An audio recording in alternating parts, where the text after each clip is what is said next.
Chissà se un giorno butteremo le maschere che portiamo sul volto senza saperlo. Per questo è tanto difficile identificare gli uomini che incontriamo.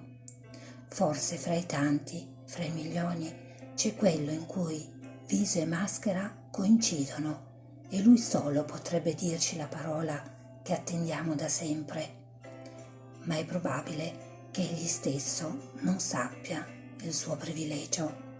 Chi l'ha saputo, se uno ne fu mai, pagò il suo dono con balbuzie o peggio. Non valeva la pena di trovarlo. Il suo nome fu sempre impronunciabile per cause non solo di fonetica. La scienza ha ben altro da fare o da non fare. Eugenio Montale.